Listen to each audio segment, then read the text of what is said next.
이번 위안 제8회 예수 목회 세미나 여기 기조 강연을 하고 하는데, 강연이란 말이 영 무슨 일이에요? 사실은 몇 개월 전에 한인철 목사께서 이동식 교수님의 출판 기념회 때 이런 모임의 성격을 말하고 같이 했으면 좋겠다. 연결길에 대답을 생각하고, 그에 이제 김준호 목사, 또 내가 좋아하는 김비서 목사, 여러분들이 주류를 이루면 수저로 감리교 계통 여러 목사님들이 더 열심을 내시지 않는가, 그렇게만 알고 있었는데, 하여튼 제 마음을 끄는 것은 예수 목회라고 하는 말이 와 닿았어요. 하여튼 목회란 예수 살기다, 예수 살기다, 살기가 아니고. 그래서 하여튼 목사로서 고민해가다가 서로 이심전심 동정 상의 마음이 있기 때문에 부담 없이 강연은 하게 하고 있습니다. 그런다고 해서 목회적 간증도 할 수가 없습니다. 와서 절감하는 거지만 와서는 안 될 자리인데 또 가장 나 같은 사람이 꼭 와야 할 자리다, 그렇게 느껴집니다. 와서는 안 될 이유는, 만약 이것이 기조 발제나 강연이라면은 학자를 모시든지 목회의 정말 목회, 본래적인 의미에서 목회를 크게 소모한 분을 모시든지 그래야 할 텐데, 제가 경우의 말이 아니라 저는 그냥 좋다, 실패한 사람이거든요. 그것도 아니고 좋다. 제가 제 자신을 알죠. 네. 그러면서도 또 내가 왔어야 할 자리다 하는 것은, 저는 그 가운데 선상에서 정말 아모스보다도 더 목사 되는 길과는 아무 상관이 없는 그런 육아의 가정에서 목사 안수까지 갖게 되고, 이 길을 이제 걸어올 때 요즘 특별히 이제 절실하게 목사직에 대한 벗어버릴 수 없는 손오공의 머리 위에 상장 목사가 씌워준 쇠퇴처럼 한 번 씌우면 벗어버릴 수가 없는 거죠. 영광이면서도 영원한 또 우리의 쇠고랑 같은 건데, 그걸 여러분도 차청했던 뭣도 모르고 미국에 공부하러 가는 제자가 와서, 제가 국내에서 목사 안수라도 받고 가겠다고 가서 공부할 때 가서 또 여러 가지 짭도 없고 그런다고 해서, 목사라도라는 말이 뭔 말이냐, 세배로 왔는데 당장 무릎 꿇으라고 내가 어떻게 야단친 적이 있어요. 나도 모르게 이렇게 화가 나더라고요. 목사는 라이선스가 아니다. 내가 같이 한 15년 모시고 일했던 안병호 선생은 나보다 똑똑해서 목사 안수를 안 받고 병신것이 낫다고 여기 향림 뭐라고 목사로 왔지만, 성긴 사람이지만 목사직이 너무나 무섭고 그래서 성스러워서 그분은 안 가진 것이고, 나는 뭣도 모르고 그냥 내가 34살 때 목사 안수를 받았는데요. 그렇다, 너 함부로 취소해야 하라고 한 말이 있습니다. 그런데 이제 그런 심정을 가지고 이 자리에 왔습니다. 그러니까 그저 아주 마음 편하게 저도 이야기할 것이고, 시간이 많이 갔습니다만은 72살에 옵시다. 만으로는 편한데, 지내보니까 역시 뱃속에 어머니 뱃속에 있을 때 행사를 하는 것이 옳다. 나는 절대 또 반대했거든요. 반대했는데 내가 잘못 생각했다. 옛날 할머니들이 말이 맞다. 그것도 생명이다. 그 호태 수태대 이전으로 말하면 예수 말이 맞죠. 아브라함 나기 전부터 있었으니까 나이가 없는 거니까 너무나 무책임하고 이런 불살이니까 홍경수 목사님하고나 비슷하다. 김준호 목사 대부분은 이제 저보다 아래니까 그저 여러분보다 먼저 뭣도 모르고 목사 안수를 받아서 목사직을 내려놓지 못하고 오늘까지 앓고 있는 한 선배의 고백이라 이런 정도로 가볍게 드시기 바랍니다. 자료는 보내드렸는데요. 참고하시되 행설수를 하지 않기 위해서 제 이야기 줄거리를 적었습니다. 우선 차라리 간단하게 소개를 하자면 저는 방주산이고요. 제 아우가 숨밭꽃이다. 숨 쉬는 밭. 암호로는 목숨 숫자 박전자를 써요. 수전제. 제 먼 조상들이 제주도로 귀향을 갔더라 합니다. 그래서 저는 광주에서 태어났는데 저 조상들이 모여 살던 귀향을 갔던 그 마을 고을 이름이 숨밭골이라고 그랬다고 제 가침께서 말씀해 주시더라고요. 그래서 그때 그 말이 늘 내 마음속에 자리를 잡고 있었는데 신학을 하고 네페슈라고 해도 좋고 여하튼 생명의 숨이 좋고 또 밭이 좋고 그래서 자찬반, 타치반 아우로 그렇게 쓰고 있습니다. 저의 그 사상적 배경을 간단히 이야기를 하는 것이 저를 처음 대하는 젊은 우리 목회자 동기에게 도움이 될 테니까 내가 예양받았던 사람 이름을 거기에서 썼어요.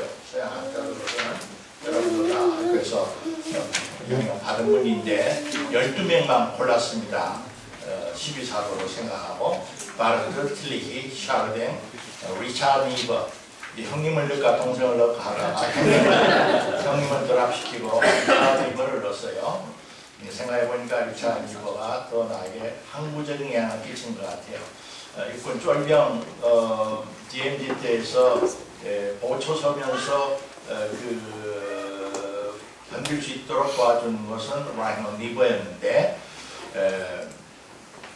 역시 항구적인 가치는 리차 니버에 있다고 봐요. 보네퍼, 몰트만, 잔희, 장학, 김재준, 함석헌, 서남동, 유동식 이렇게 12분이 저의 정신적 사고들이라고 볼 수 있습니다. 개신교 밖의 사람으로서는 카구스타브 융, 멀차 엘리아데, 한스 게오르 가다마, 칼 라너, 로버트 오토 같은 선생님들이 전문적인 신학자들 외에도 많은 영향을 제가 받았던 것 같아요. 근데 지금 이제 돌이켜 보니까 오늘 이 자리에서 특별히 저를 아직도 목사로서 살게 하고 더 힘을 주는 분들은 앞에 분들은 학자들과 머리를 좀 청소하고 개발하는 데 도움을 주신 분이고 가슴 속에 불길을 뜨겁게 숯불을 계속 태워주는 분으로서는 명동천을 일으킨 규황 김야견, 정주 땅의 남강 이승훈 선생, 부산의 성자라고 일컫는 성산 장기력 박사, 광주의 문둥이 아버지 오강 최흥종, 원래 독일 청이었지만 미국에 갔다가 한국에 젊은 시절에 와서 50채 못된 채 죽은 엘리자베스 쉐핀, 호남신학의 뒤에 가면 저는 마다 테레사만 훌륭한 거 알았어요. 그래서 테레사 인도에 가서 그분의 선교한 영역 다 돌아보고 무덤 볼 비석 앞에 가서 울기도 했는데 한국에 테레사가 굉장히 많이 있다는 것을 그 뒤에 발견을 했습니다. 이 엘리자베스 쉐핑도 그런 분이라고 봅니다. 그리고 엘버트 슈바이처, 마더 테레사 등등은 저로 하여금 학자들 못지않게 제 가슴에 그리스도인으로서 살도록 계속 불을 붙여주는 고만분들이라 고백을 합니다. 이번 전체 주제가 하나님을 다시 찾아서로 이렇게 되어 있는 것을 제가 통지받고 처음에 조금 마음이 썩 매력을 느껴지지 않더라고요. 하나님을 다시 찾다니 언제 우리가 하나님을 잊었던가. 상당히 의도는 우리가 충분히 이해를 하지만 특별히 이제 저는 이제 크리스천 아카데미에서 좀 신보를 하다 보니까 불교계 사람들이나 이제 다른 가톨릭 쪽 성직자들하고 만날 기회가 있는데, 불교계에서는 아는 대로 동안거 하안거라고 해서 무려 한 석 달 가까이 문 잠그고 명상 수행하는 전통이 있고, 가톨릭에는 적어도 한 달 혹은 넉 주, 6주 피전 기간이 있잖아요. 그런 선생들이나 이제 신부들이 예수 목회 세미나에서 주제를 하나님을 다시 찾아서라고 걸었다. 그렇게 만약 누가 전해 들으면은 우리를 어떻게 볼까 좀 은근히 좀 염려가 됐어요. 그러면서 이제 잘못하면 우리가 솔직한 우리의 고백이 좋기는 좋은데, 이제 불교의 선불교에서 십우도라고 그들이 이제 찾는 어떤 불교적 깨달음의 진리에 이르기까지 소를 상경으로 해서 소를 잃어버린 한 동자가 그것을 찾으러 이제 헤매는 10단계 그림을 이제 그래서 우리가 보는데, 잘못하면 우리가 이런 세미나를 통해서 계속해서 어떤 신학, 이론, 무슨 그런 것을 하다 보면 또 심지어 어떤 누구의 고백적 이야기를 듣더라도 우리 각자 마음 밖에서 하나님을 다시 여하튼 찾아내려고 하는 잘못된 숨바꼭질, 수순을 밟는 우를 범하지 않을까. 우리가 다 알고 있으면서 이런 과오를 범한단 말입니다.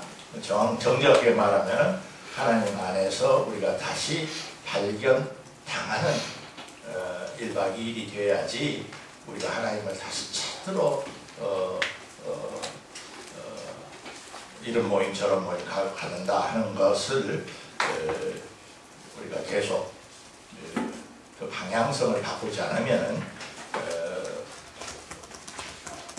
학생들, 선생들이나 신부들이 보기에는 개신교 목사들 아직도 멀었구나 그렇게 생각하기 쉽단 말입니다. 뭐 소확하게 행복을 가르치는 파랑새를 밖에서 찾다가 보니까 자기 집 석가리 아래에서 노래하고 있다고 그런 영화도 초등학교 때문에 본 적이 있습니다만은, 여하튼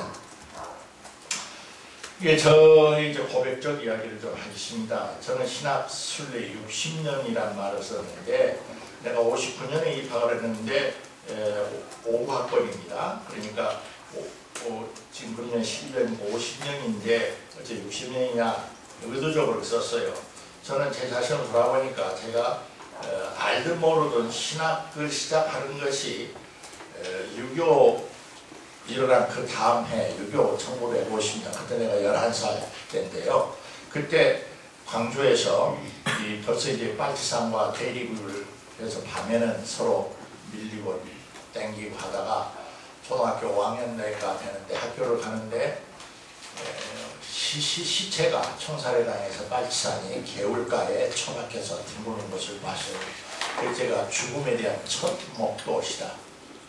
이렇게 두꺼운 솜 옷을 입고, 근데 어릴 때부터 뭐 정치적 이념은 모르니까 그래도 사람인데 썸칫한 그 죽음에 대한 그 원초적 감정으로서 썸칫한 등골이 쭉 삐대지는 그런 느낌과 함께 그래도 사람들이 너무나 야속하다. 그래서 그 사람인데 죽어서 저렇게 개불창에 처박아 놔둬도 되는 것인가?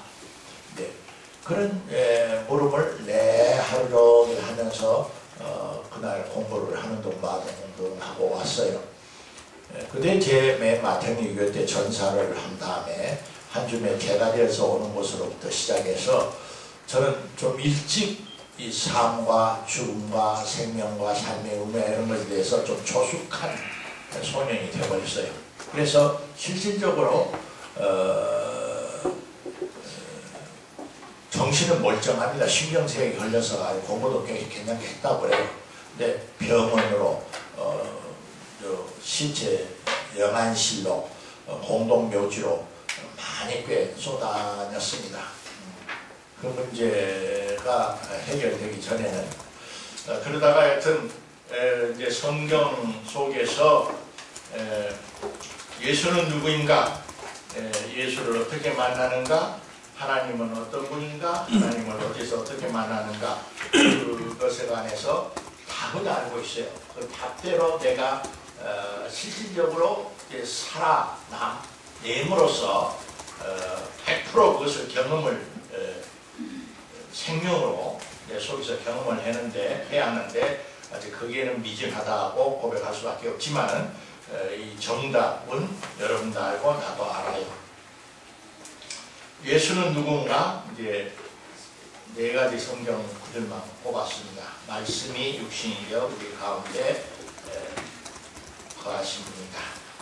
그분을 보면 눈깔이 제대로 밝힌 자는 하나님의 영광이 그분의 삶을 통해서 드러나는 것을 볼 거고 은혜와 진리가 함께 숨쉬는 것을 볼 거다.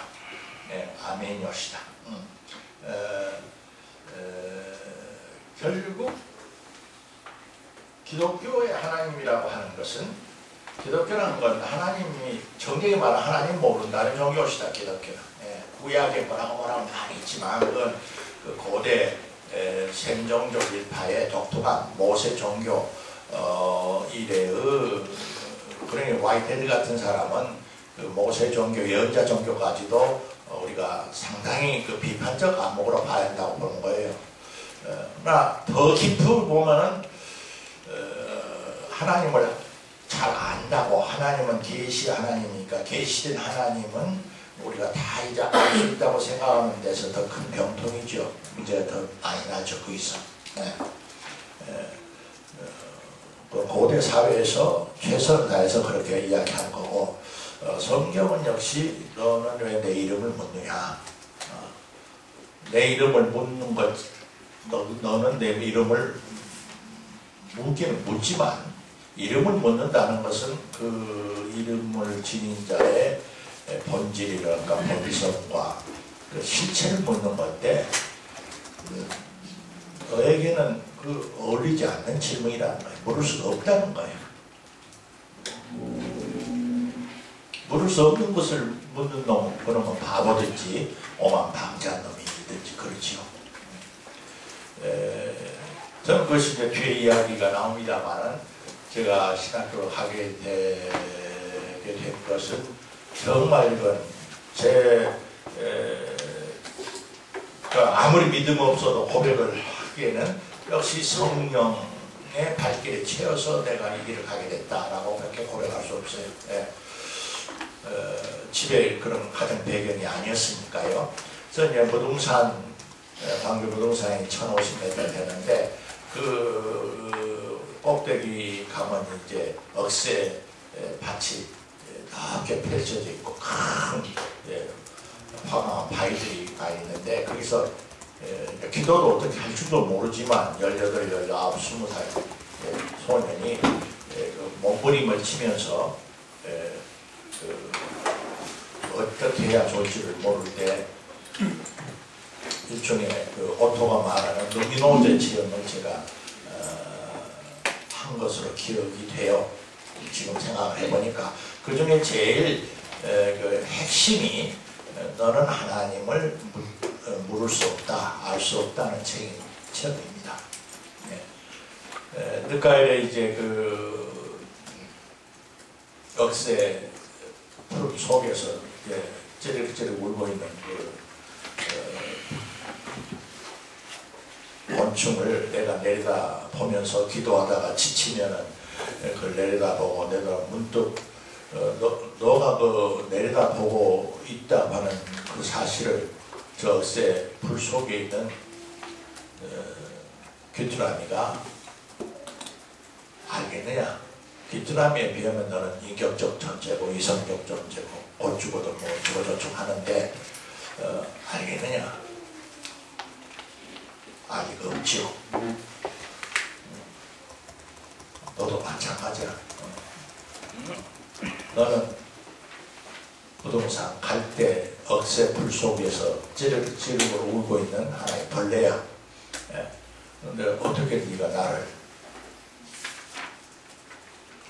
너에게 알리라고 이렇게 무리한 요청을 하느냐 하면서 지금 5.18 광주 민주항쟁 때의 중심센터인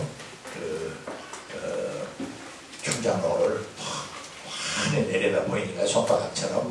근데 그 큰 도청이 지금은 무한으로 옮겼습니다만은 하얀 백악관 치는 하얀 건물로서 3층인가 4층 되는 건물이었는데 무도새에 들어보니까 조그마한 성냥광처럼 보이더라고요. 그걸 이렇게 눈에 환히 보여주시면서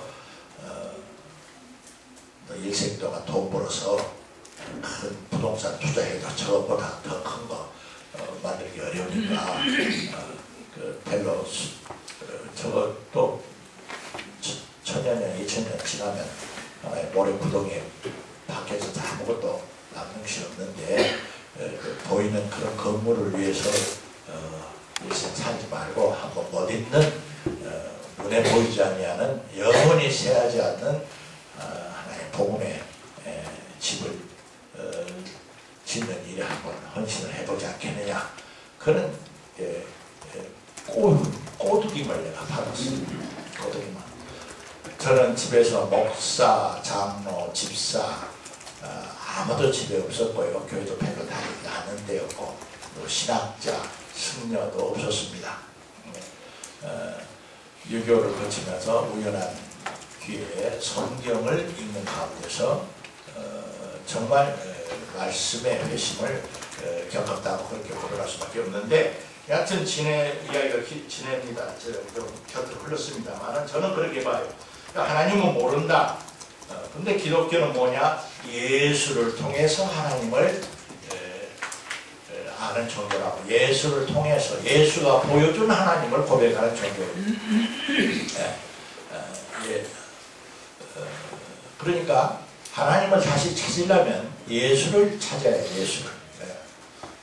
하나님을 다시 찾나니까 내가 아이레커 같은 무슨 철이 되어가지고 깊은 형이상학적인 그런 철학적 신학을 해가지고 시원한 경지에 들어가는 것이 적어도 성경이 말하는 그리스도교적 하나님, 성서적 하나님을 찾을 수는 없어요. 그건 도움이 되고 필요를 하겠지만 결론부터 말하면 기독교는 거듭거듭 우리가 예수를 제대로 정말 회피하지 아니하고 내가 예수를 잡아서 죽이든지 내가 예수 앞에 죽임을 당해서 손듭니다. 항복했습니다. 하든지 그래서 그분이 계시기 때문에 세상을 살 맛이 나고 그분이 그 길을 걸어갔기 때문에 목회를 할 맛이 나고 용기가 나고 그분이 패배한 것 같지만 승리했기 때문에 나는 더 이상 패배 승리에 개의치 않고 그분에게 3,000명, 5,000명이 따라다닐 때 있었지만 12제자도 다 도망가버리고 아무것도 없으려고 할 때 마음이 쓸쓸해서 그래 너희들도 가려느냐라고 서운한 말씀을 하신 그 예수가 계시기 때문에 내가 목회하는 목양지에 교인 수가 15명이 됐든 12명이 됐든 그걸 견뎌낼 수 있는 힘을 얻는 거예요.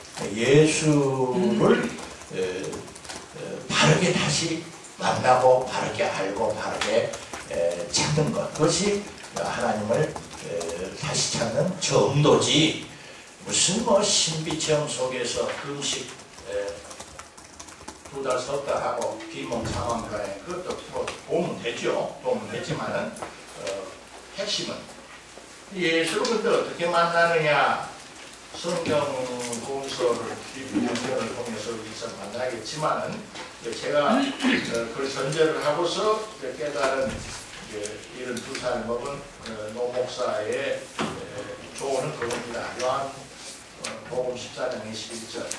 나는 기독사교 작은 교회라고 하는 교회를 은퇴한 뒤에 비밀을 말해서 안 되는데 한 35년 은퇴한 다음에 학교에 있다가 학교에서 퇴직금이 없어졌어요. 그래서 이제 월급을 얼마 내면 학교에서도 조금씩 그게 보태서 사립학교연금보험단에 적금을 하게 돼요. 그래서 그걸 몽땅 이제 저 연금이라는 기본 자산으로 해서 거기서 한 내 계획의 경우에는 한 200만 원 좀 더 넘게 받아요. 이거 내 고금제 가족 생활을 위해서 안 되는데, 그러니까 자식들 다 이제 출가하고 나하고 마누라하고 그것 갖고 충분해요. 뭐 외국 여행을 못 가고 그래서 조금 답답합니다. 홍경수 교수. 그래도 그런데 이 교회를 제대로 못하는 것에 대해 늘 죄송한 마음이 있어요. 죄송한 마음이 있어요. 목사 안수를 안 배운 것처럼 안 받아버렸으면 좋았을 거예요. 어리석어가지고 받았는데 그 일을 제대로 못한. 그래서 이제 교회가 오늘날 참 너무나 세상에서 손가락질을 받고 있고 의문도 나고 그것도 꼭지가 더 떨어진 생각이지만, 여하튼 사교 작은교회라고 하는 공동체를 5년 전에 시작을 했습니다. 그리고 입구에다가 써놓은 선포가 이거예요. 사교 작은교회의 선포입니다. 나의 계명을 지키는 자라야 나를 사랑하는 자니 나를 사랑하는 자는 내 아버지의 사랑을 받을 것이요 내 마지막 센텐스 나도 그를 사랑하여 그에게 나를 나타내리라. 나는 예수께서 이 약속 안 지키면은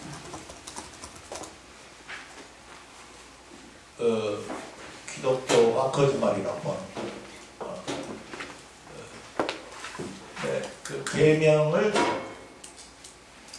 주님이 가르친 계명 복음서에 다 있으니까 뭐 다 못 지켜도 몇 가지 말이라도 철저하게 주님이 그렇게 말씀하셨으니 제가 순종하리라 하고 지키는 그 사람을 하나님 아버지도 사랑할 것이고 주님도 그 사람을 사랑해서 그 사람에게 자격을 나타내신다. 어떻게 나타내시는지는 경험해 본 사람만이 알아요. 사람의 기질에 따라서 체질에 따라서 제만한 스타일이 좀 다를 거예요. 나의 사부 장모 김재준 목사는 무슨 이용고 목사의 부흥회에 참석했다가 예수 믿기로 작정한 사람 아닙니까? 1920년대 중반기에 그분이 87세에 돌아가시면서 하는 말이 아주 겸손한 분인데 내가 하나 고백할 수 있는 것은 나의 평생에 예수가 자기 곁에 동행하시는 것을 자기는 느꼈다. 그랬습니다. 그 믿으셔도 좋을 거예요. 주께서 속이거나 배신하지 않을 거예요. 하나님은 어떤 분이냐?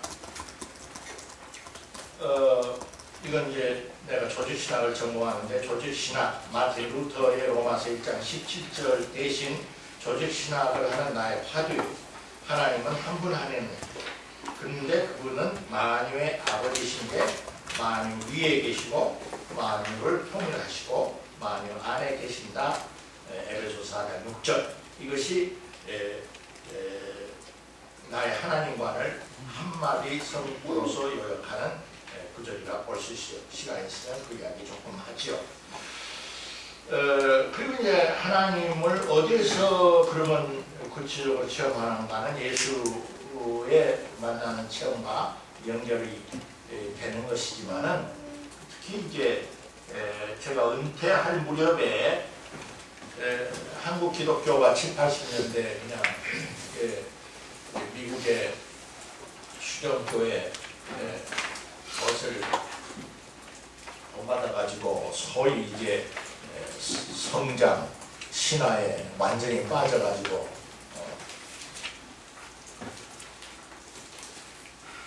모임의 회중도 크게, 교회당도 크게, 집회도 크게, 골방에 들어가서 아무도 모르게 조용하게 기도하라고 그렇게 가르치는 목사 아마 서울에 지금 하나도 없을 거예요.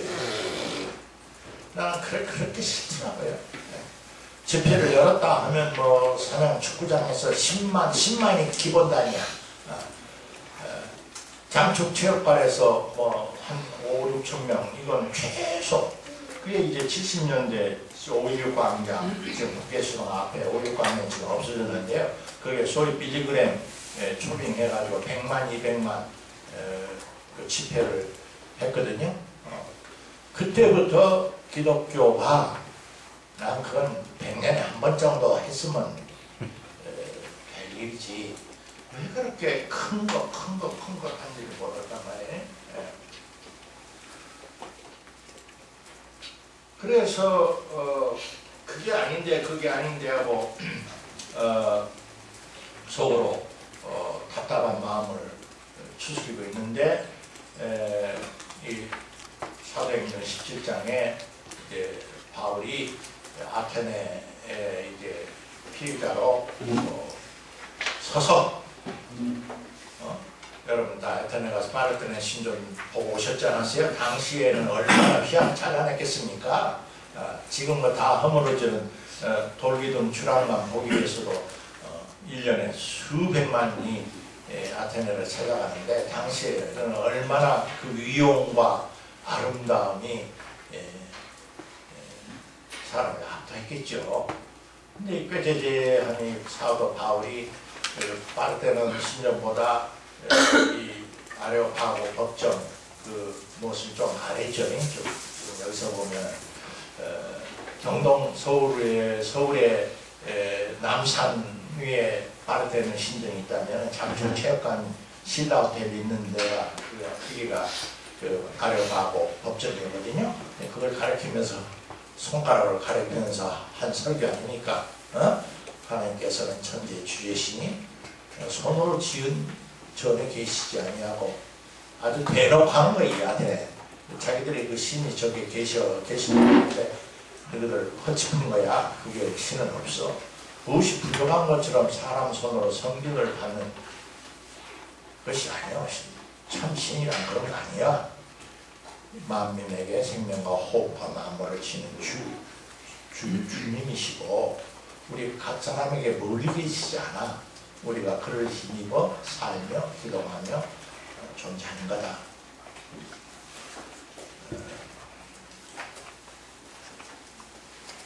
다섯 유모 선생의 한국의 수제자 두 사람이 이화여대 김웅호 선생하고 박영호 선생이라고 선생님들을 거릅니다. 박영호 선생이 좋은 공헌을 많이 했었죠. 문화일보의 다섯을 소개해서 한국의 다섯 붐을 일으킨 데 큰 공헌을 하신 분. 김호 선생은 이제 서양 철학과 신학을 다 하신 분이어서 그런 실수는 잘 안 범하시는데, 하여튼 박영호 선생은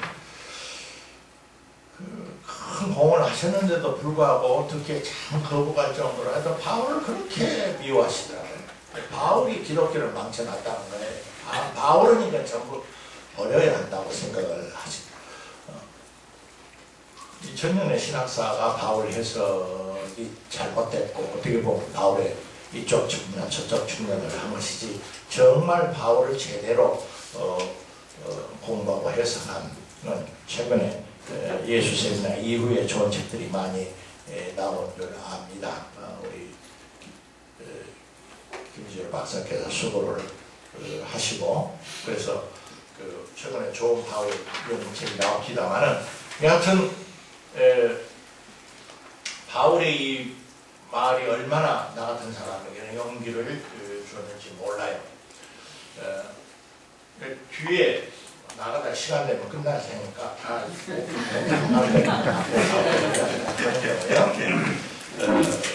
누가 나한테 솔직하게 물으면은, 너 어째서 하나님을 계속, 너 하나님 만났어? 정말 하나님 믿어? 그건 다섯 선생 말이 어딘 말이죠. 없이 계신 하나님이니까 나는 뭐 신비체험 엑스타스에 사로잡힌 것도 없고 그래. 근데 내가 하나님 신앙을 부정하지 못하는 이유 중에 하나는 아마 제일 큰 강렬한 이유는 방금 이 마지막 구절, 다시 말하면 보통 사람들의 그 마음 속에 심정 속에서 요새 과정 철학자의 표현으로 말하면 꼬드기고 설득을 하고 불을 붙이고 그것이 신비로운 거예요. 어떻게 해서 35년 동안 진화 곡선상에 자라서 간신히 이제 이 육덩어리, 살덩어리를 벗어나서 이제 분별을, 사리 분별을 하고 세상을 으르렁거리는 정글의 법칙이 지배되니까 하나라도 자기 것 챙기고 승자 독식 이 판을 치는 그 세계 속에서 어때서 어떤 사람들은 바보처럼 손해보면서 자기 것 다 내주면서 아까 말한 예를 들어서 쉐핑이나 정기련나 마더 테레사 같은 이름 알려진 사람 놔두고서라도 무수히 많은 사람들 속에 소위 어진 착한 마음, 착한 마음, 사랑의 불길을 댕기느냐 말이에요. 난 그것이 신비로워요. 신비로워. 에드워드 윌슨을 비롯해서 현대 분자 생물학자들이나 여러학자들은 하나님도 안 믿고 종교도 다 환상이라고 보니까 그것도 긴긴 진화 곡선상에서 볼 때 그렇게 해야 인류라고 하는 이 생명의 종이 더 살아남고 번성해 나가는데 이득이 되니까 체득된 하나의 지혜고 생존의 전략 전술이고 어쩌고저쩌고 이제 설명을 하는데 나는 그 사람들 나쁜 사람들이라고 봐요. 과학이 나는 과학자로서 여기까지는 알겠는데 그 다음은 모르겠다. 이게 과학자지. 언제부터 과학이 세상의 모든 것을 자기 다 아는 것처럼 종교 영역, 거룩의 영역, 윤리 영역까지 막 침범합니까? 인문학과 사회학이 쪼들어가지고 길을 못 쓰니까 과학이 아주 자주 망대져가지고 그런 거예요.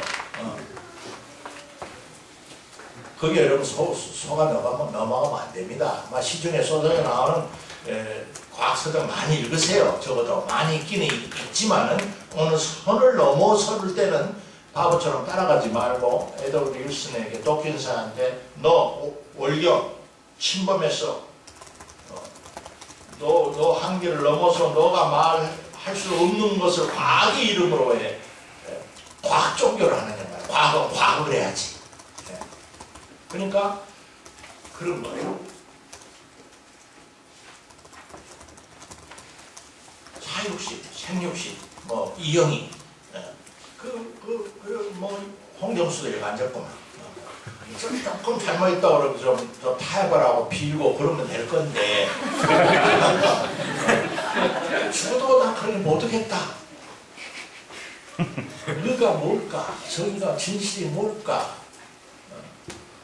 여튼 우리가 성사가 귀중하게 생각을 하는 사랑과 진실과 정의와 이런 것을 추구하고 끝까지 포기하지 아니하고 그 5.18 민주항쟁 시대 그 배우지 못한 도시의 젊은 청년들 가슴에 불붙었던 그 불길 이번에 이집트 카이로에 마지막까지 그 자해광명을 하지 않았던 사람들도 광주 때하고 똑같아요. 1달러 미만으로서 하루 생계를 유지해 갔던 그 가난하고 배고팠던 청년들이 끝까지 그 자리를 지키고 역사를 변형시켰거든요. 나는 그 불꽃 속에 하나님이 계신다고 보는 사람이에요. 그 불꽃을 일으키신 분이. 그러니까 이 세상 사람들 마음속에 그런 불꽃이 다 꺼지면 나 하나님 안 믿을 거예요. 나는 추상적인 하나님은 몰라요.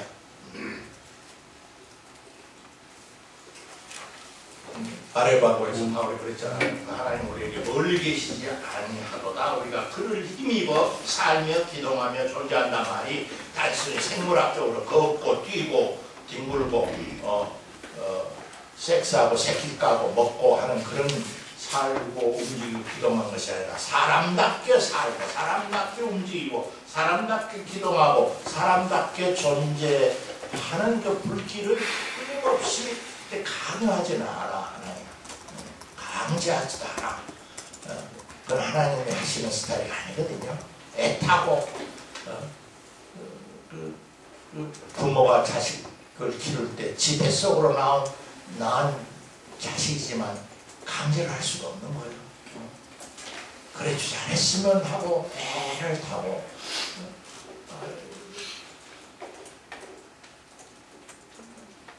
그런 것 뿐이죠. 예. 그래서 저는 굉장히 낙관주의자입니다. 그런 의미에서 낙관주의자고 인간의 마음속에 불붙기 시작한 하나님의 현존의 거룩의 불꽃은 그 수소폭탄이 몇 천 개가 터져도 그 누구도 꺼버릴 수 없는 존재이기 때문에 함석헌 옥말마다나 종교는 절대 문명소 속에서 없어지지 않아요. 지금까지 역사적 종교는 없어질 수 있겠지. 역사적 하나의 종교 체계, 역사적 종교로서의 어떤 특정한 패러다임을 갖고 있는 그 종교는 사라지기도 하고 바꿔지기도 하겠지만은 인간 속에서 하여튼 저는 오늘 하나님을 찾아서 지금 어디서 제일 하나님을 가깝게 느끼고 내 마음속에 하나님이 위로를 주고 용기를 주고 격려를 한다면 그런 사람들의 마음속에서 불붙고 있는 그 불꽃을 볼 때 나는 힘을 얻어요. 진실로 그래요. 그리고 그곳에 하나님이 제일 가까이 계신다, 살아계신다, 그렇게 저는 보는 사람입니다. 네. 그리고 종종 하찮은 나의 속에도 그런 설득과 불꽃을 불씨를 점화시켜 주시는 것을 느끼는 것입니다. 그 다음에 이제 네 번째라고 써붙인 것은 이제 아까 말한 대로 예수를 통해서 우리는 하나님을 아는 종교다. 세상 사람들은 김정재 한신 출신의 교수 중에서도 굉장한 사람이 있는데 우리 교단에서조차도 사실 저를 별로 용인을 안 해요. 근데 변산한 선생처럼 파문은 너 안 해요. 왜? 파문은 우리 선생의 왕초 김재준 목사가 이미 예장 기장 갈라지기 전에 한번 파문을 당했기 때문에 그렇게 함부로 파문 처리는 안 해요. 서울 북로에서도 불러가지고 한번 이제 성토를 하고 그 신학교에 가서 김경재 같은 사람을 교수 월급을 주면 됩니까? 우리가 가서 못하게 합시다. 누가 이제 열성 노회원이 그래 발언을 해서 그러면 그 안건을 가관을 물읍시다 하고 이제 손을 들었더니 회원이 한 200명 되는데 학교 가서 김경재 학교에서 쫓아내자는 사람이 2표인가 3표밖에 안 나와서 제가 살아남았습니다. 살아나서 이제 연금까지 받고 지금 건강에 잘 살고 있습니다. 무슨 이야기하다가 밥 먹는 이야기를 참 예수 이야기 종교 다원론 말이 다르면 종교는 다원론이죠. 다원주의란 말로 다원. 기독교까지를 포함해서 역사적 종교는 절대적인 것은 없어요. 절대적인 것을 가리키는 요새 폰니트의 표현으로 말하면 손가락들이고 우리는 이런 식으로 절대를 경험했습니다라는 절대를 경험했던 한 공동체의 진솔한 고백이죠. 근데 그 공동체들이 기후가 다르고 역사적 경험이 다르고 언어가 다르고 습관이 다르고 다 다르니까 다양할 수밖에 없지. 네. 다양한 것을 그렇게 못 견뎌 하는지를 이해를 할 수가 없단 말이에요. 그러니까 다양한 그것은 그 다양한 대로 그 다양성을 지키고 보존해. 기독교는 기독교 다음 색깔을 하면서 영원자를 증언해. 물론 다른 종교와 대화를 통해서 배울 것도 배우고 애속이 있긴 있는데 미처 깨닫지 못하는 것을 이웃 종교를 통해서 재발견하는 그런 과정을 거치지요. 이번에 톤리터가 와서 바람결에 왔다 슥 지나가고 단기총에서 지금 서로 돈 내가지고 요새 난리 났다며 회장직 뭐 하는데 돈 선거했다고 그 폴리터 성토할 때까지 관심도 안 쓸 정도 그런 건 뭐 신학자들이야 개설 삼세를 하든지 그 현실의 교회의 이 교인들을 이리 끌고 저리 끌고 다니면서 정치 현실을 지배하는 자들에게 큰 소리를 치는 데는 신학자는 아마 힘이 없으니까 위협을 안 느끼는 것 같아요. 그러나 사실은 파문을 당하다 열 몇 번 파문을 당할 소리를 했는데 간단히 줄여서 말하면 모든 종교는 번역을 뭐라고 번역을 하죠? 하이브리드, 혼종. 요새 자동차, 배기가스, 석유 에너지와 전기 에너지의 교체기에 뭐 시동을 걸 때는 휘발유를 쓰고 계속 달리기 할 때는 전기 에너지를 쓰고 이런 그 중간 기술의 합작품이듯이 항구적으로 보면 정직하게 보면 모든 인류의 정신적, 예술적, 종교적, 윤리적 문화의 과정은 서로서로의 문화의 교류를 통해서 섞여가면서 발전해 가는 거라. 정직한 소리죠. 그걸 제일 못 견디하는 것이 기독교인데 기독교를 제대로 공부를 안 했으니까 그렇죠. 갈릴리 나사렛 예수의 그 12제자 공동체의 기독교입니까? 지금 기독교가 게르만 민족과 만나고 앵글로색선족과 만나고 라틴족과 만나고 이탈리아에 가서 베드로 성당을 지을 때하고 다르고 한국에 들어와서 이영도가 만난 예수교 맛이 다르잖아요. 불교와 한국의 전대는 대승불교가 중국, 한국, 일본 그것이 소위 원시불교라고 하는 소승불교 테라바다 부디즘의 입장에서 보면 이건 불교 아니라고 봐요. 대승불교. 근데 불교 아닙니까? 불교는 불교지. 예, 처음 시작했던 우리는 예수의 그 수원지로 자꾸 돌아가기는 돌아가야죠. 돌아가야지만은 역사적 전개 과정 속에서 시간과 흐름과 그런 혼종의 과정을 뛰어넘는 초연한 그런 영원히 계시적 진리 그 자체로서 남아있는 종교는 없어요. 문화도 없고 철학도 없고 다 없어요.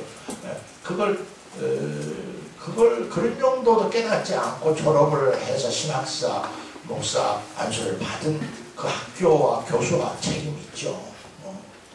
정직하게 말하는 말이죠. 그렇잖아요. 그런데 이제 제 이야기는 그럼에도 불구하고 이제 우리는 거듭거듭 기독교가 그자가로 부정적인 의미에서 싱크레티즘 이것도 아니고 저것도 아닌 비빔밥처럼 자기 색깔을 잃어버린 그런 것이 되어서는 아니 되기 때문에 거듭거듭 그 갈릴리 예수 우리 식으로 말하면 갈릴리 보고 갈릴리로 돌아가자. 그 유행어가 70년대 민중신화운동 때 일어났을 때는 상당히 그 관점이 있었어요. 포리티컬한 정치 사회적 관점에서 춥고 배고픈 그 빈자들과 소외된 자들이 있는 곳, 그 여성들이 예수를 목숨 걸고 지원했던 그 초식으로 돌아가자, 민중이 있는 곳으로 돌아가자, 예루살렘이 아닌 구자교회가 아닌 그런 여러 가지 뉘앙스가 있지만은 갈릴리라고 하는 말이 단순히 그렇게 너무나 일방적으로 정치, 경제, 사회적 의미만을 내입하는 것으로 완전 점유를 당해버리면 기독교가 또 반토막이 되죠. 그게 갈릴리 종교가 가지고 있는 또 다른 측면이 있단 말이에요. 요새 말로 말하면은 보다 더 자연 친화적이고 상대 친화적이고 보다 더 평화롭고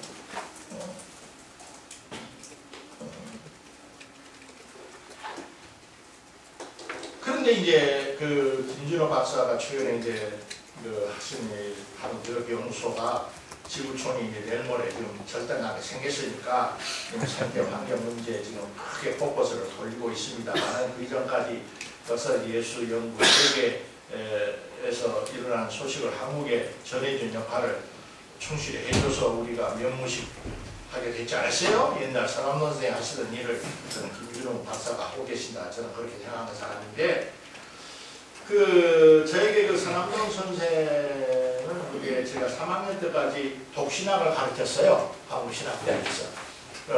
에밀 브룬노 텍스트를 가지고 그리고 이제 연대로 가셨는데 선생님들을 통해서 한마디씩 한마디 던져준 말씀이 이제 제게 잊히지 않아요. 이제 서남동 선생은 뭐라고 말하냐면 우리가 역사적 예수, 역사적 예수, 자꾸 그러죠. 서양 사람들 역사적 예수는 따로 있고 역사적 예수 뒤에 소위 신앙의 그리스도가 따로 있는 것처럼 이렇게 자꾸 우리 이분화하는데 에 대해서 민중신학을 하신 이후에 서남동 선생은 그에 대해서 대단히 못마땅하게 생각했어요. 그건 서구 사람들의 이원적 사고방식이고 정말 역사적 예수에 대한 지식이 깊어지면 깊어질수록 그것은 베드로와 제자들 입에서 나온 그 고백, 당신이 곧 그리스도입니다 라는 고백이 할 수밖에 없다는 거예요. 역사적 예수에 대한 지식과 신앙 고백은 별개의 것이라고 생각을 하지 말라는 겁니다. 정말 역사적 지식이라고 하는 것은 우리가 지금 학교에서 배우는 여러 가지 문헌 비평, 역사 비평, 하는 비평, 성서 연구 방법이 역사적 예수에 대한 공부 인종 알고 대학원 정도 졸업하고 나와버린 데서 문제가 생기는 거예요. 그건 진짜 역사 속에 살았던 그 리얼한 인격제로서의 그 생명 예수죠. 요새 말하면 생명체 예수. 응? 그가 하나님을 붙들고 그렇게 살았던 그분을 제대로 알자는 거 아니야? 그분을 제대로 알기 위해서 준비 단계에 불과해. 우리가 지금 소위 비평적 성수 연구 방법이라는 이 준비 단계 과정 끝나고 막상 정말 역사적 예수의 심장에 부딪혀 보지도 않고 나는 역사적 예수 했다 하고 이제 목 현장에 나오니까 제가 밥 먹고 지낸 특히 한신 출신 목회자들이 이건 도대체 이것도 아니고 저것도 아니야. 도리어 성경 이게 하나님 말씀이다 하고 아주 문자 무술의 기강에서 뜨겁게 설교를 하는 목사 설교를 듣고 교인들이 또 많이 은혜를 받아버려요. 근데 한신에서나 감신에서 가르치는 역사의 예수 비평 연수반의 잘못이 아니라 정리를 말하면 조태현 박사가 앉아있습니다만 더 철저하게 안 해서 그래요. 역사적 예수를 가는 데까지 더 깊이 들어가라. 서남동 선생의 확신은 그랬어요. 역사적 예수란 뭐냐 하면은 역사적 예수를 통해서 우리가 갖는 그 지식은 단순히 무슨 글자 그대로 난리 객관적 객관화시킨 예수에 관한 역사적 예수에 관한 지식이 아니라 예수의 인격에 관한 체험이라는 거예요. 예수의 인격이 내 것이 되는 거예요. 나와 예수의 인격이 만나는 사건까지 가게 된다는 거예요. 그러니까 자연히 역사적 예수에 진지해지면은 당신 외에는 나의 주님이 있을 수가 없습니다. 당신이 그렇게 비참하게 죽으시더라도 당신만이 나의 님이시오 나의 주님입니다 하는 고백이 나온단 말이에요. 그것을 저는 이제 서남동 선생한테 배웠고요. 이제 시간 없으니까 그 선생님들한테 배웠던 인상 깊은 거 한두 가지 고백하고 마치겠습니다. 다른 것은 이제 신학적 이야기가 됩니다. 사람들한테 두 번째 배운 것은 맨 먼저 서남동생 이야기가 나왔네요. 이분이 그 교회론을 이야기하실 때 연대하신 뒤입니다만 이제 보네퍼를 소개하시면서 처음에는 이제 70년대 나하포의 나를 따르라. 그래서 이제 그때 젊은 대학생들 많이 죽었습니다. 많이 정말 좀 진군가 부르면서 나가 우리 한신대생들 35년 동안 법정에 가서 변호하고 파출소에 끌려가면 가서 각서수가 빼오느라고 내가 공부를 못했어요. 근데 지금 이양 목사 모두 지금 그 사람들 지금 다 60이 되었습니다만 법정에서 육군 판검대가 이야 너 5년 그러니까 영광이야 말이야. 그래서 5년 너나 잡습니다. 10년 주시오. 그놈은 재판소가 어디 있습니까?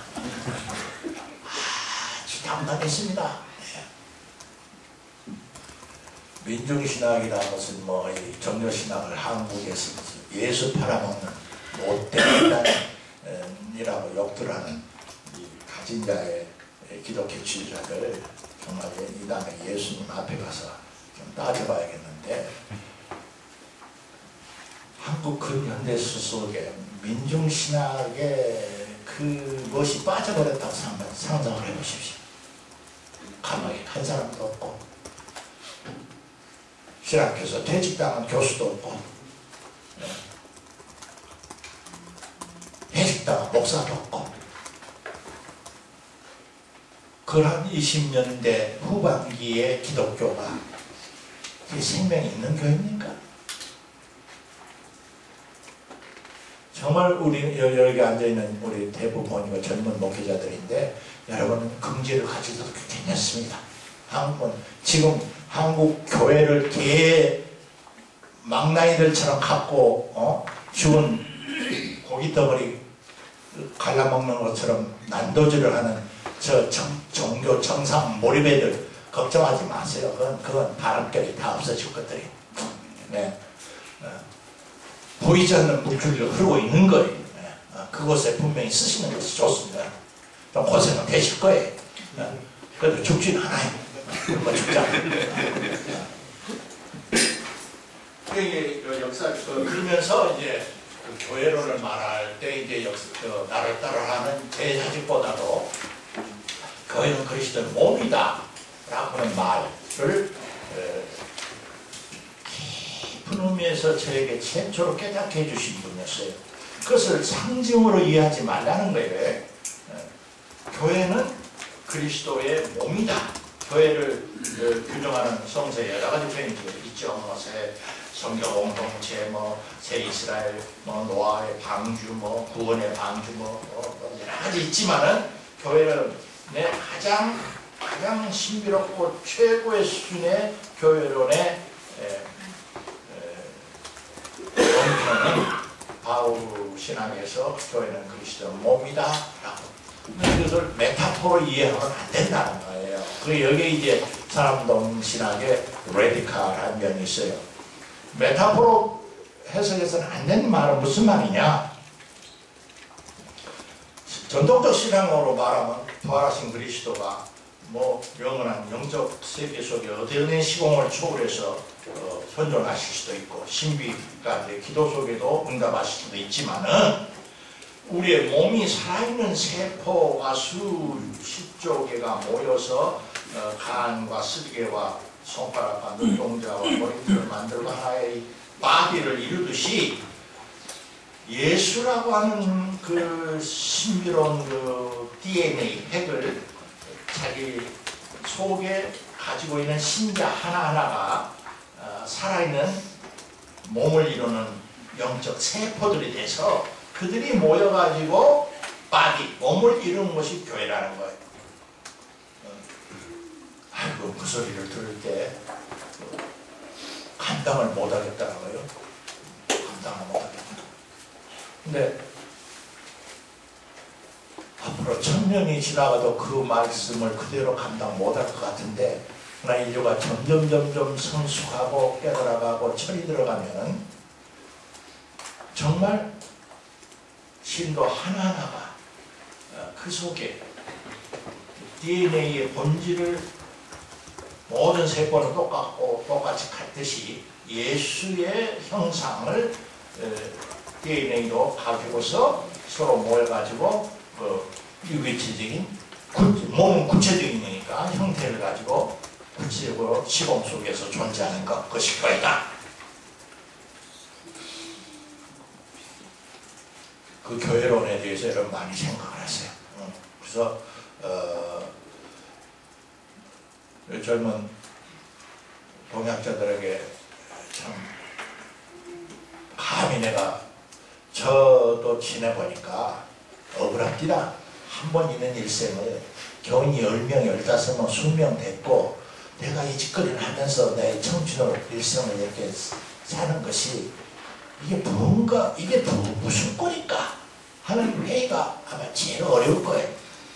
저 뜻깊은 일, 다른 일 좀 해서 결국 나도 다른 데서 내 배 채우고 나 혼자 호사하고 하면서 살겠단 말 아니고 이 교회라고 하는 그 예수 공동체, 예수쟁이들 이거 한 20명, 200명 이것들 데리고 그냥 한 일생을 내가 여기다가 시간과 정성을 다 한다는 것이 이게 제일 넘기기 어려운 우리의 유혹 아닙니까? 솔직히 말해서.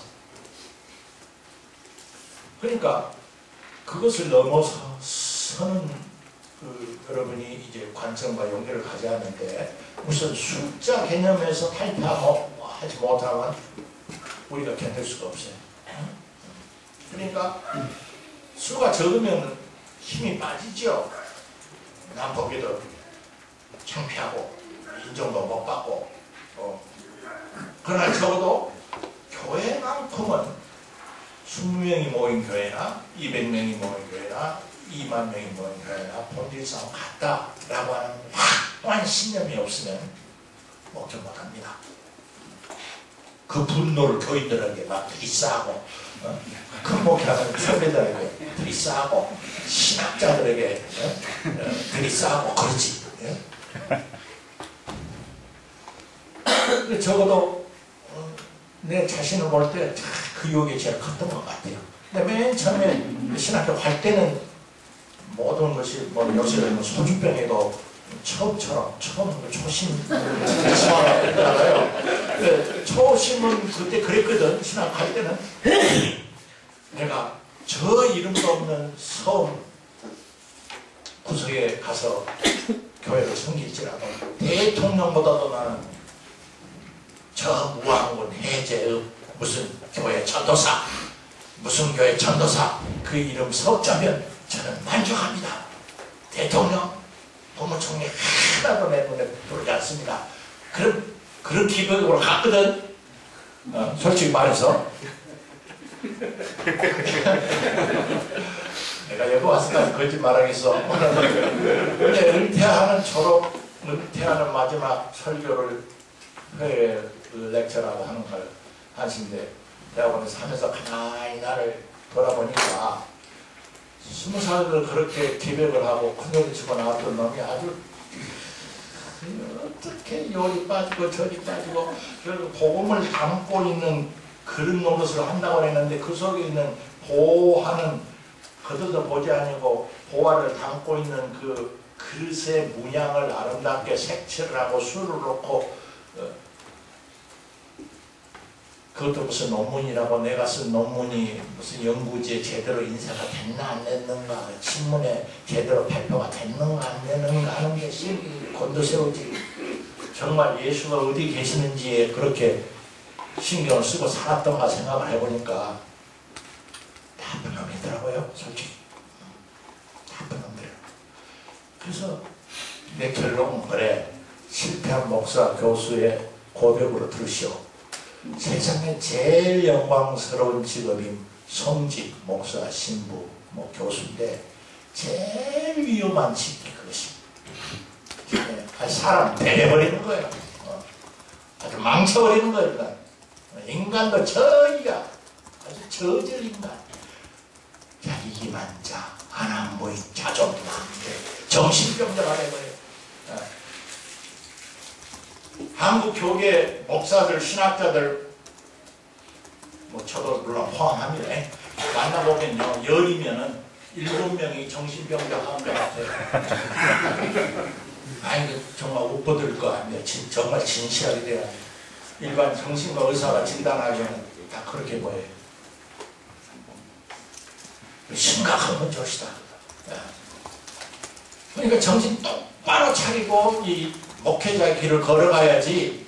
잘못 자기 혼자 정신병 환자 되면 괜찮아. 근데 왜 그것도 목사라고 따라다니는 순진한 양들까지 다 이상한 정신병자로 만드는 그 책임을 어떻게 이다 맺힌다고 그러냐 말이야.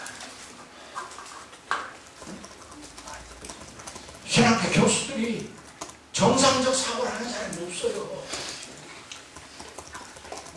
아주 상식에 기초한 아주 건전한 생각을 하는 사람이 없다고요. 뭐 마음껏 잘하지. 그들이 전공하는 것은 모든 지성과 지식을 총동원해서 만들어내는 것이 이상한 괴비한 정보죠.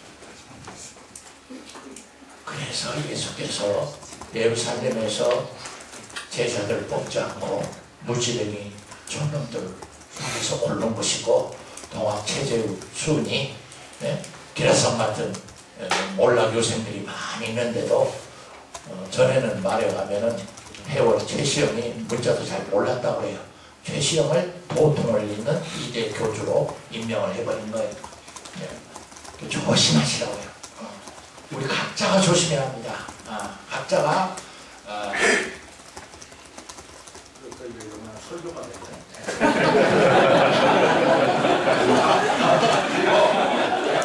두 가지만 하고 말게요. 세밀하게 해야 할까. 그런데 이제 현실 교회를 해보면은 교인들이 또 목사를 또 못 사게 거거든. 교인들이 아름답지만 않아. 깊이 들어가 보면 속이 그래.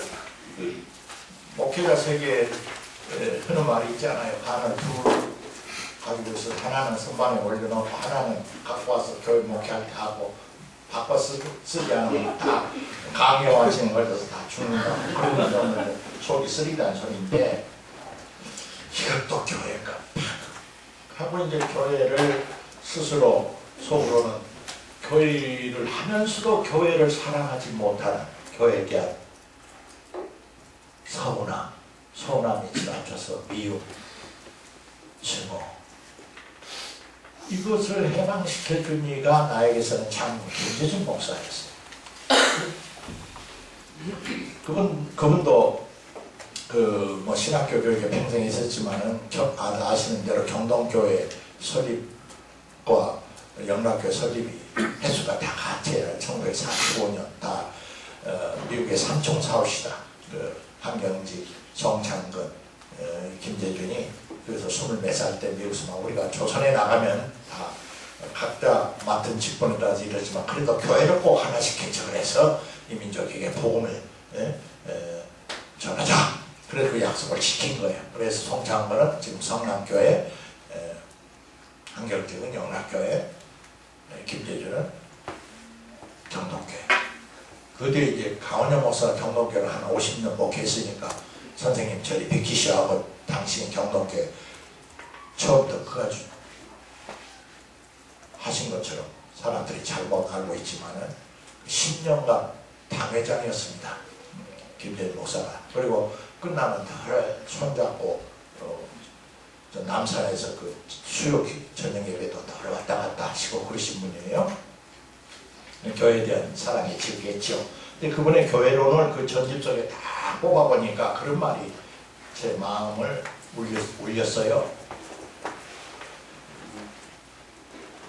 교회란, 남의 교회는 하늘의 기관이면 틀림없는데, 그런다고 해서 너무나 이상적인 교회관에 매이지 말라는 거. 쉽게 말해서 초대교회의 구체적인 모습이 고린도 교회나 빌립보 교회나 뭐 있는데 레자벤 교회나 그 교회 봐라. 여전히 그 대사도 바울이 목회를 하는 그때도 그 안에서도 분쟁이 일어나고 뭐 시시하고 네가 놓네 내가 놓네 하고 그 야당이지 않느냐. 어? 교회는 그렇게 한없이 연약하고 부족한 면이 있는 것이다. 그래도 그것을 통해서 하나님이 구원의 사역을 역사 속에서 전개해 가는 것이지 저 이상적으로 깨끗한 무슨 선남 선녀만 모여있는 그런 교회를 기대하거나 찾는 것은 너희들이 교회를 처음부터 잘못 본 거다. 그러지 말라 하는 그 경고와 위로가 저에게 큰 힘이 됐습니다. 그렇지. 사울 바울이 목회를 해도 적대자가 있었고 원수가 생겼고 조금 더 나가면은 예수님에게도 적대자가 있었는데 도대체 너가 뭐간데 칭찬만 받고 잘한다고 박수만 받고 인정만 받는 목사 지도자로서 살겠다고 이렇게 요청하고 기대를 하냐, 지나치지 않느냐 하는 이제 생각을 바꾸니까 마음이 좀 편해지더라고요. 그러니까 그것도 참고를 하세요. 시간이 다 된 것 같으니까 그만하겠는데요.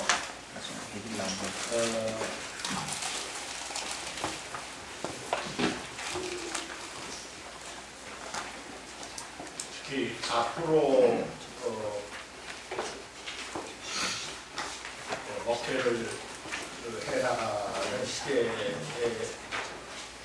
계신 분들에게 마지막 하고 싶은 저의 간증은 제가 핑계 같지만 좀 더 그런데 시간과 정력을 내서 했었어야 했는데 못해서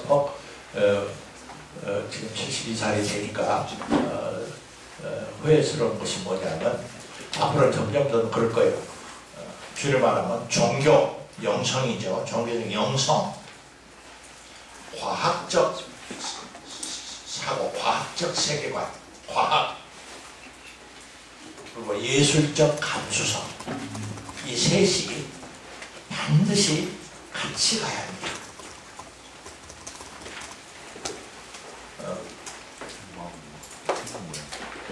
종교적 영성에 있어서는 우리가 공부한 신학, 종교학, 독서가 다 그런 분야이겠지만은 그런 어떤 독서뿐만 아니라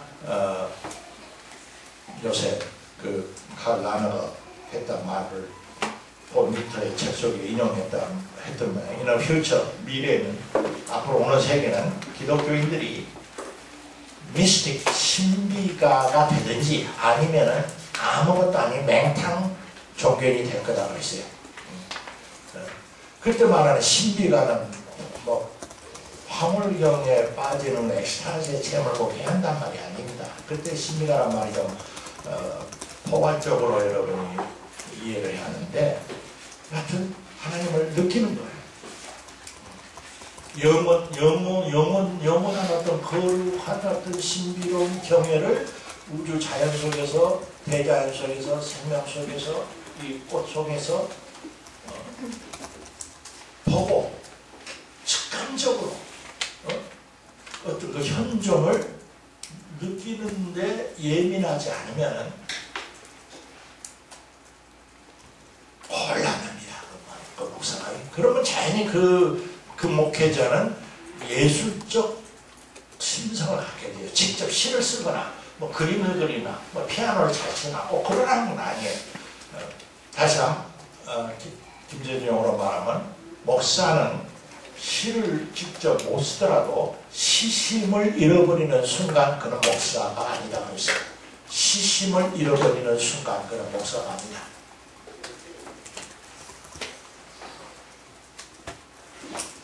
그래서 지금 엄청나게 그 발전해 나간 이 자연과학의 여러 가지 그 새로운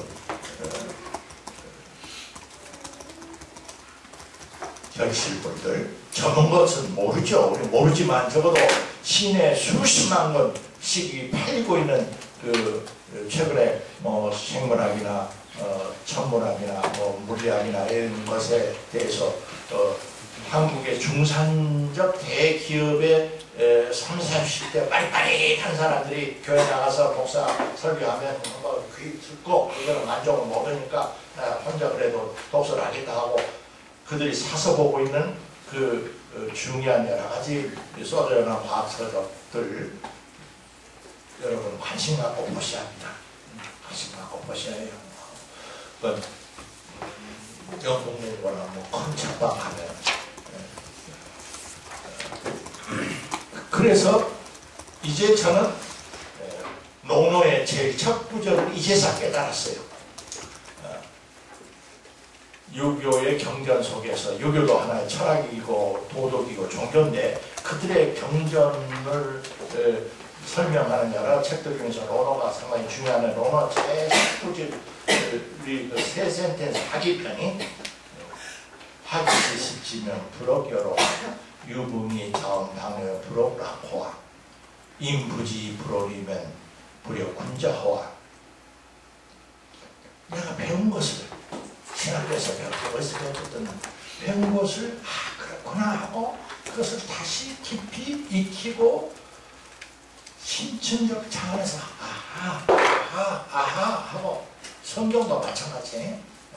제가 10년 전에 읽었을 때의 요한복음을 읽었을 때의 느낌하고 지금이 다르지 않으면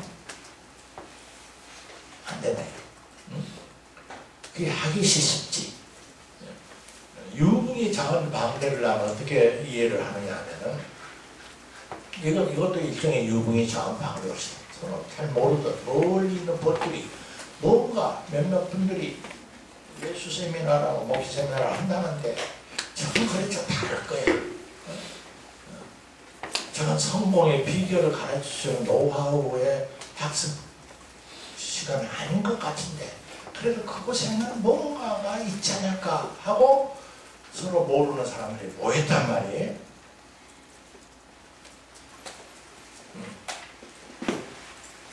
이거 비표는 거 즐거움이란 겁니다. 그리고 마지막에 인부지 불온이면 세상이 나를 안 알아줘. 내가 뭐 한데 실력도 있는데 조직력도 있는데 학문적 지식도 있는데 나를 안 알아줘? 나를 무시해? 그러면서 속으로나 겉으로나 얼굴을 푸르락 하지 않을 정도로 초연하고 초탈한 경지가 되어야 가히 군자라 하지 않겠느냐